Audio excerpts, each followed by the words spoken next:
গণভোট আমরা যেটা দেখলাম যে 4টা প্রশ্ন আছে, সেই 4টা প্রশ্নের উত্তর দিতে হবে, হ্যাঁ বা না। তো সেই জায়গা তো নাই। কোনো জিনিস গোজামিল দিয়ে করলে সেটার সাস্টেনেবিলিটি, সেটা টেকসই হওয়া খুব মুশকিল হয়। কয়েকদিন আগে আমাদের ভারপ্রাপ্ত চেয়ারম্যান বলেছেন যে গণভোটের চাইতে বড় দরকার হচ্ছে আলু আমরা কিভাবে সংরক্ষণ করব, আলু আমরা কিভাবে উৎপাদন করব এবং সেটাকে সংরক্ষণ করব।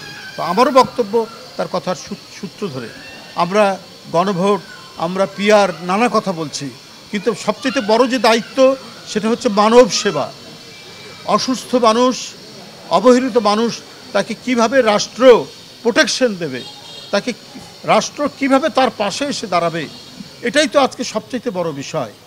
আজকে দেশে এই শীতের সময়, যে সময় শাকসবজি উঠে, আজকে বাজারে শাকসবজির দাম সবচেয়ে বেশি। আজকে গরুর মাংস 900 টাকা কেজি, খাসির মাংস 1200 টাকা কেজি, মুরগি, দেশি মুরগির কেজি হচ্ছে 600 টাকা। গরিবের মাংস বলে পরিচিত পাঙাশ মাছ, তার কেজি হচ্ছে 250 থেকে 300 টাকা।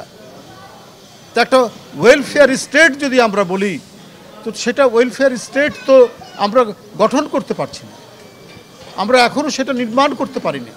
কিন্তু আমাদের মুক্তিযুদ্ধের অঙ্গীকার, আমাদের 90-এর গণ অভ্যুত্থানের অঙ্গীকার এবং 24শে জুলাইয়ের যে মূল অঙ্গীকার, আপনি 84 ধারা করুন আর দায়ী করুন, মানুষের পেটে যদি আহার না থাকে, অসুস্থ মানুষ যদি চিকিৎসা না পায়, তাহলে কিসের আপনার সনদ?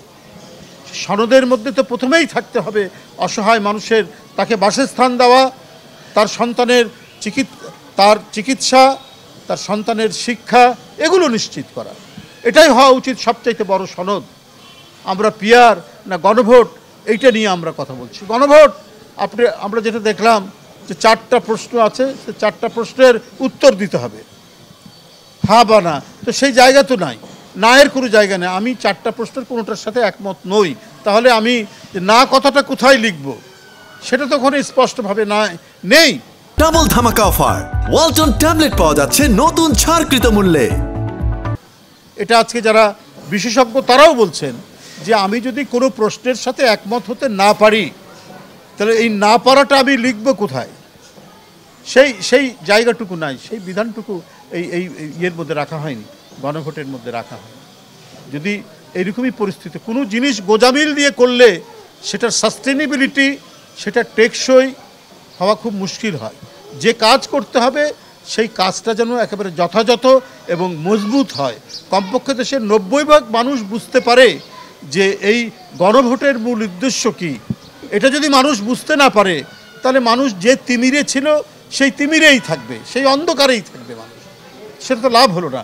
এটা মানব কল্যাণের জন্য এর মধ্যে কি আছে, মানুষের এই মুহূর্তে কি চাহিদা, সেইটার বড় করে তার প্রকাশ ঘটতে হবে। তা না হলে তো জুলাই সনদ বলছে, হ্যাঁ অবশ্যই আমরা জুলাই সনদের পক্ষে, কিন্তু জুলাই সনদের মর্ম বস্তুটা যেটা সাধারণ মানুষ বুঝতে পারে সেইভাবে উপস্থাপিত হওয়া দরকার ছিল জাতির সামনে, আপনার মিডিয়ার মাধ্যমে নানাভাবে, যাতে সাধারণ মানুষ বুঝতে পারে যে জুলাই সনদটা এই কারণে, এবং এইটা গণভোটের মাধ্যমে আমাদের আইনীকরণের প্রক্রিয়ায় আমাদেরকে যেতে হবে, এবং গণভোটটা আমাদের এই জন্য দায়ী। এই প্রশ্নগুলো আজকে মানুষের জিজ্ঞাস্য, এই প্রশ্নগুলো আজকে মানুষ করছে বলেই আমরাও আপনাদের সামনে এটা উপস্থাপন করছি।